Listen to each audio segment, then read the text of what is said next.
I've noticed a little bit of a pattern scrolling the lifter TikTok and everything else, and it's seeing a lot of characters doing pec deck, some rowing.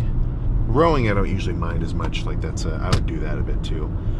But machines, which are kind of made for using both arms at once, and then using it as a single-sided isolateral instead. Now, rows, totally cool with it. Frankly, I love doing one-arm rows on occasion with my back days, because relative to anything else, it's kind of tricky to really flex your lats hard.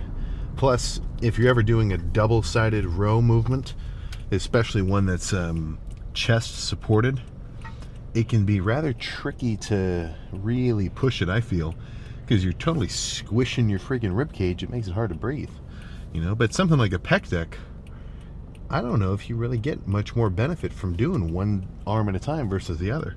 I mean, every so often I'll throw in some one-sided cable chest press as just a squeezing movement. Do 5 reps on one side, flip around, 5 reps on the other. That sort of kind of alternating style.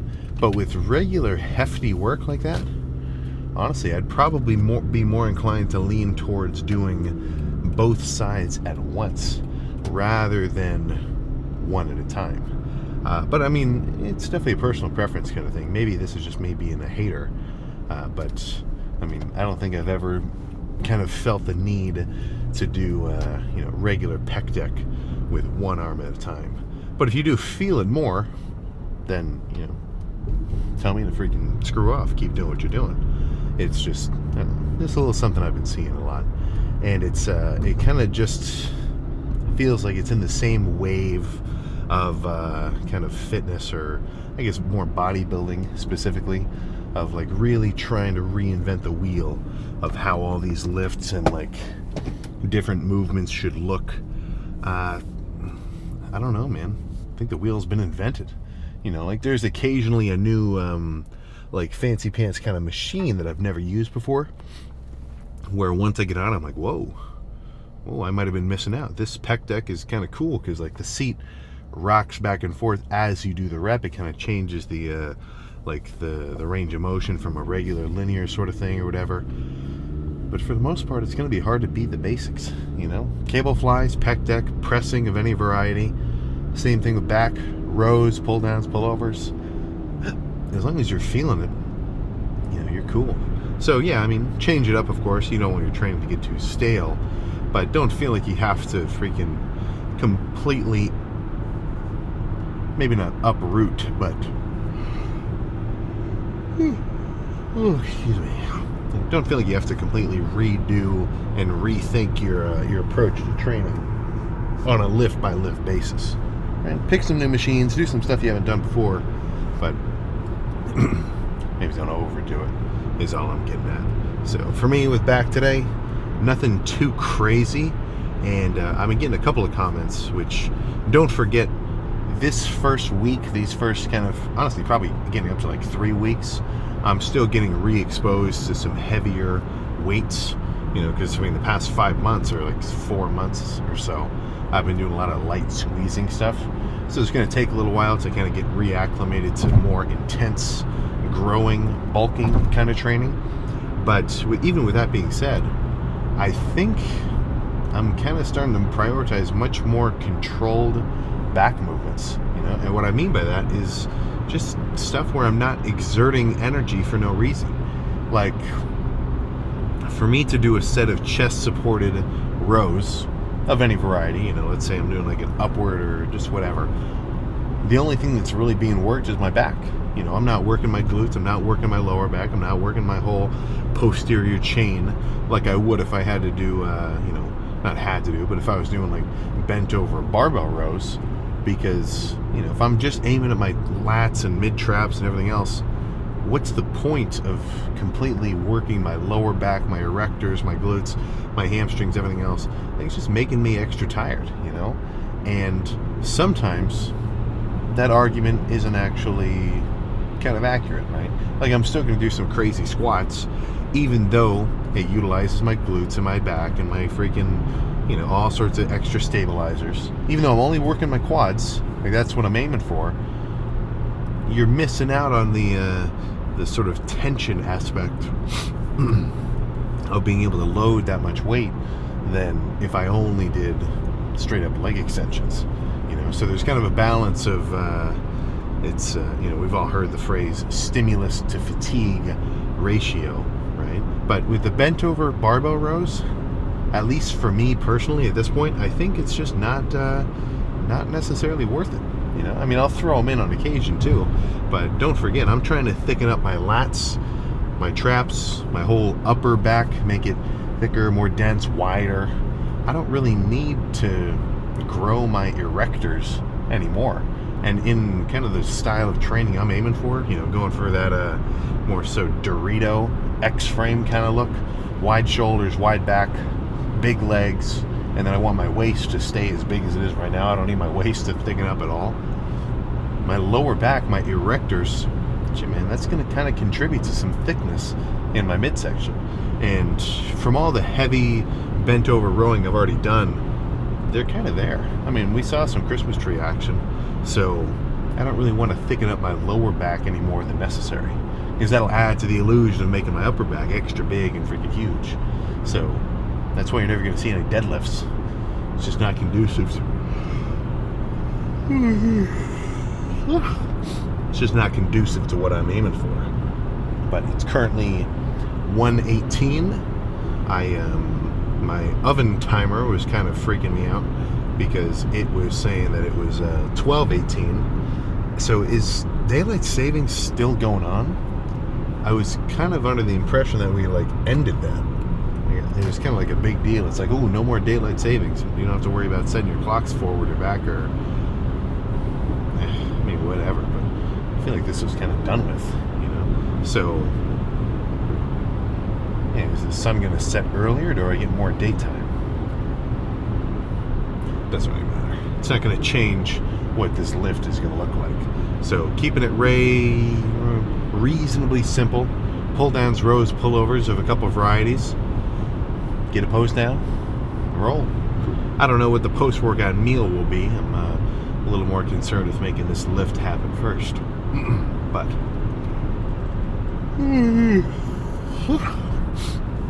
let's stop chatting about it and go make it happen. Start light squeezing, 5 reps, alternating single arm pullovers. And this is almost the equivalent in my mind of a rope extension for triceps. I'm not trying to just move a crazy amount of weight around. I want enough weight I can feel it. And at the bottom of every rep, I really want to give it an extra squeeze. As mundane as it might seem, that's kind of the sort of bread and butter of this set. If I just moved the weight around, I wouldn't get as much out of it.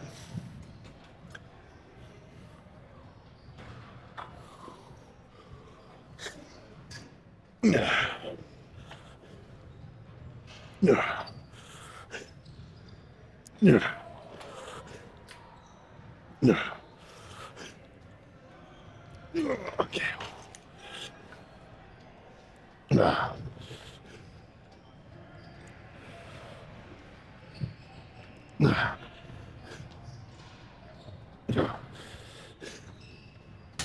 You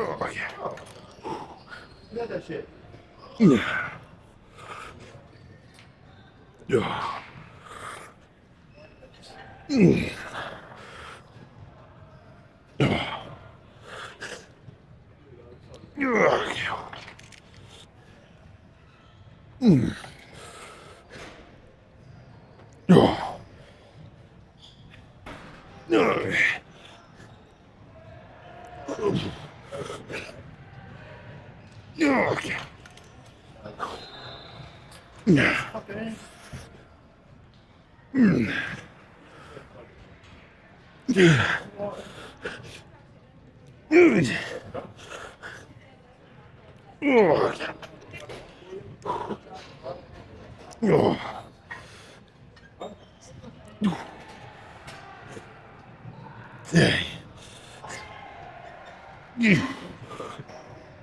Oh, okay, that's good. Whew. One more of those, minimum.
Okay. Oh my gosh. Let's roast something next. That's a good solid lat opener.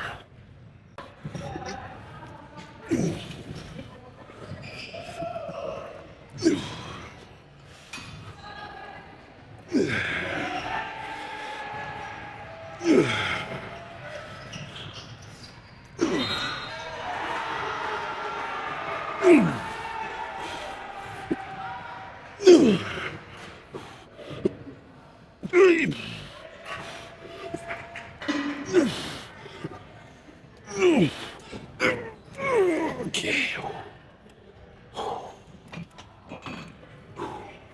One more.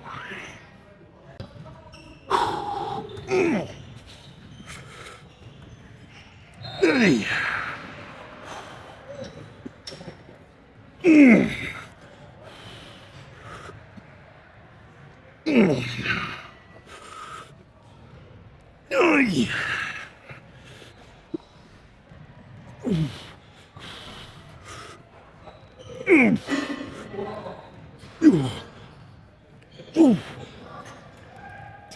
Okay.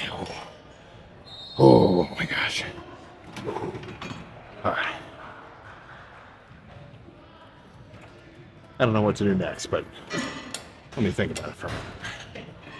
This place will do this machine will do quite nicely, I mean. Wideish grip, and I kind of hold it on the outside of this handle. It just sort of feels better for me, but this is going to be squeezing, very squeezing focus. Honestly, this whole lift has been squeezing focus, which I am totally cool with, at least for now.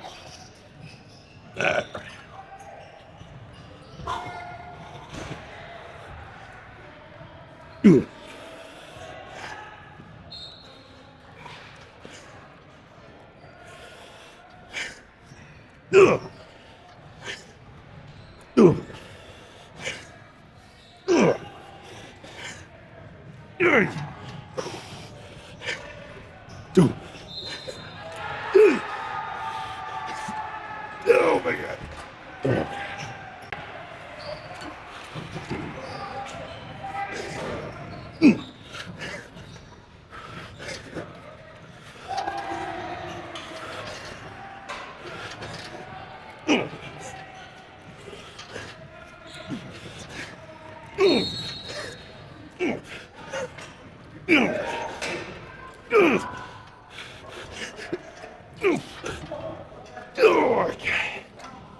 Oh my gosh. Oh. Let's finish with a row pull down superset, I think. Oh my gosh. This will be perfect. Seated close grip row has the burnout, or no, has the pre-exhaust, and then standard pull down has the burnout. And afterward, You can find some freaking lighting, post down, and see how lights are looking all pumped up. Let me pick a different song though. I'm not really feeling Tame Impala. All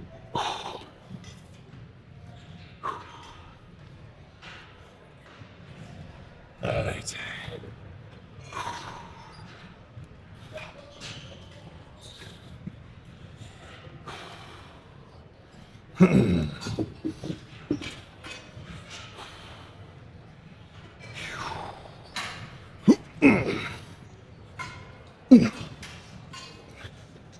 Yeah.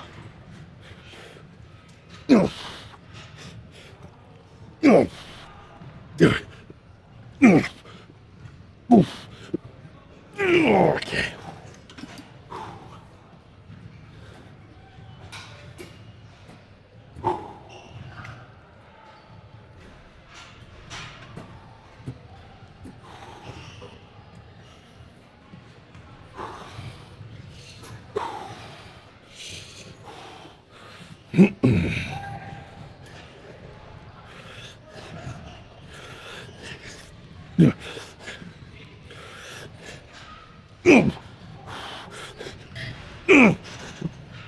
Okay. Holy shit. Ha. Ooh. Yeah, that was perfect. All right, so not the fanciest lighting I can get my hands on, but the other room is locked. And this will do just freaking fine. But this is, this feels pretty gnarly. Like honestly, just standing here, like I'm kind of got that ILS, invisible lat syndrome, where, you know, guys kind of walk around a little extra beefy like this. But now I kind of feel my arms are really being sort of pushed out from regular, like vertical to out here, which is nice for me. And then even just from the residual pump effect of doing all those sets, I mean, I can't even touch finger to shoulder. Oh yeah. And usually that's a sign of just a solid arm pump. So good things being forebode there. But let's see a little through the shirt lat spread. Get a semblance of a baseline.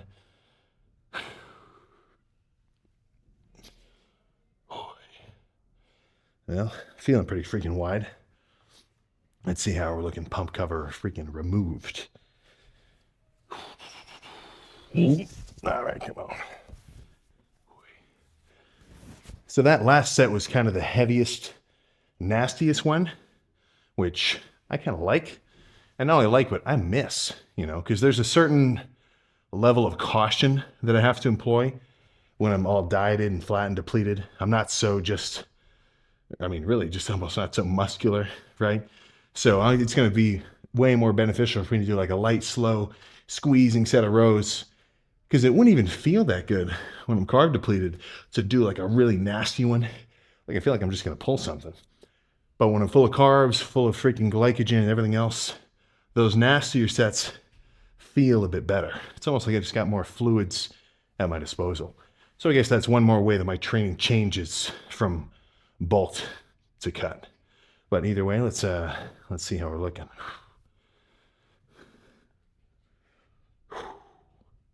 Yeah. No arm pump even, but I feel way more freaking bulbous. Oh, that is nice. So we're getting there. Definitely a goal by the end of this bulk is to delete this little gap between lat and forearm, right? Because that's how wide it is. I want that to be full. But that'll take a while. That's not just a few week endeavor.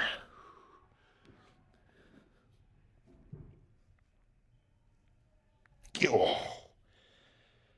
Oh.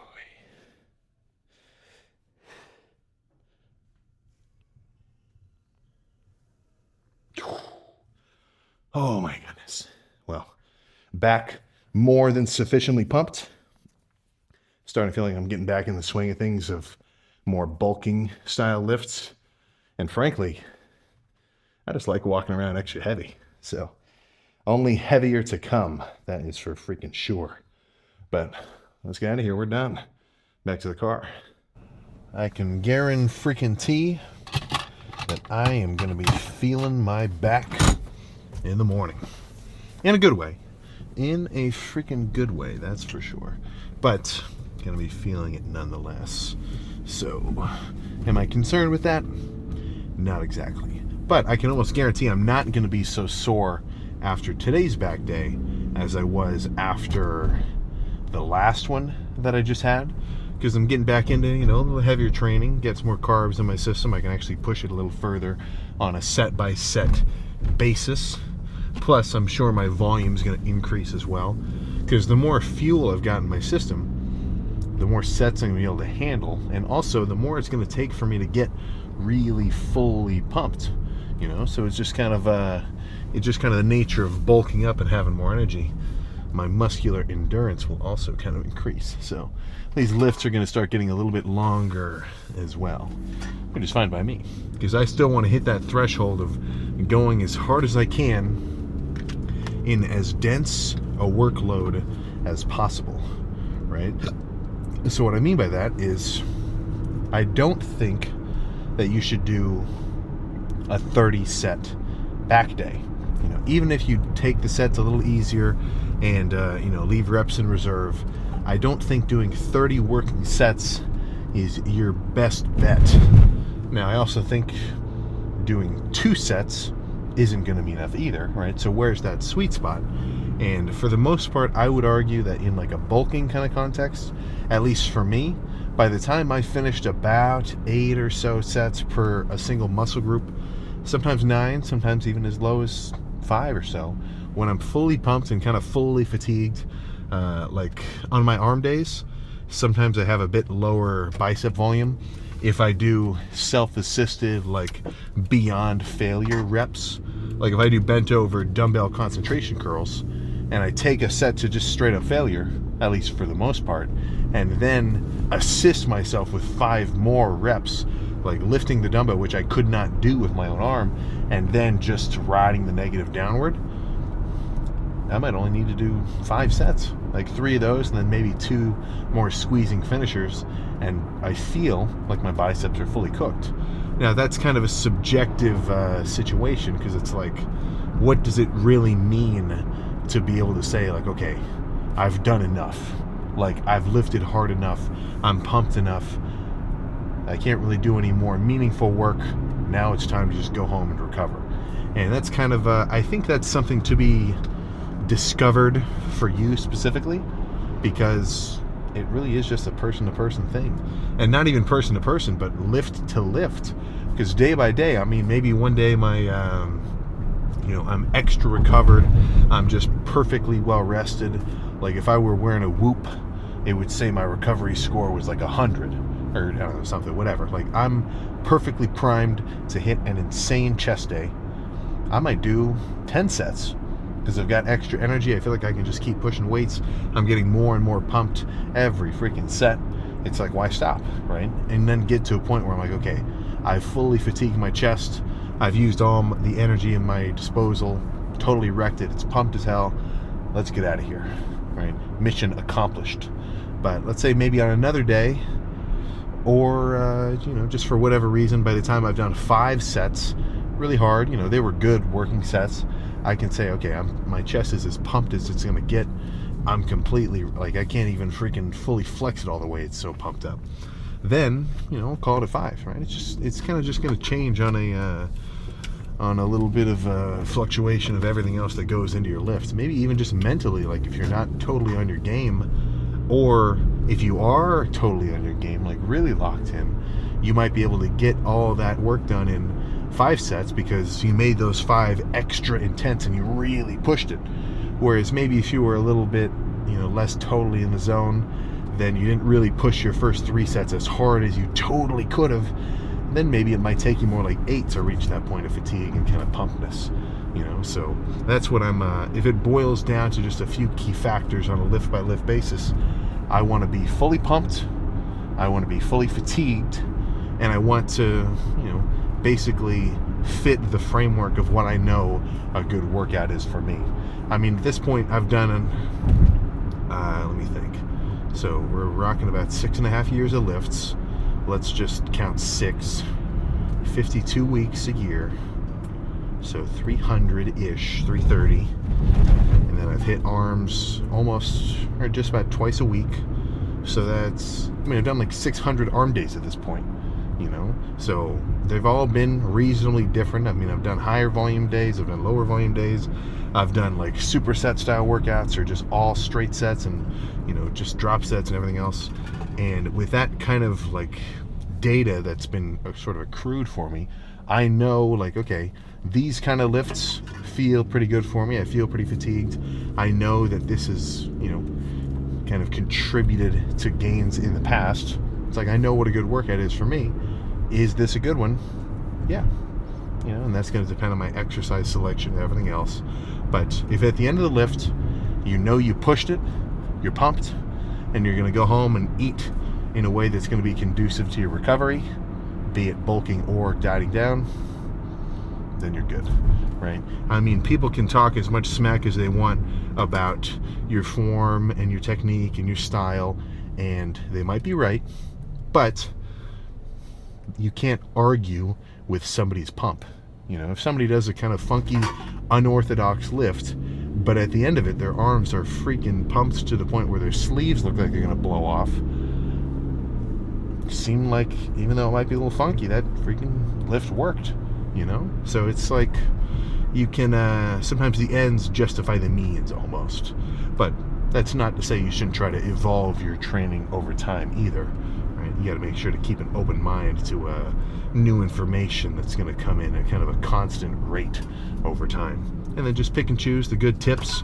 Maybe try, you know, try an arm workout from the biggest dude in your gym. You know, flag him down, ask him for a little recommendation. Odds are he'll tell you. You know, he'll put you on if he knows any kind of secret sauce or whatever. But yeah, man. So that's my plan for tomorrow. Totally thrash my arms, pump them up as much as possible, and frankly, I wouldn't be surprised if I gave myself a new stretch mark just then.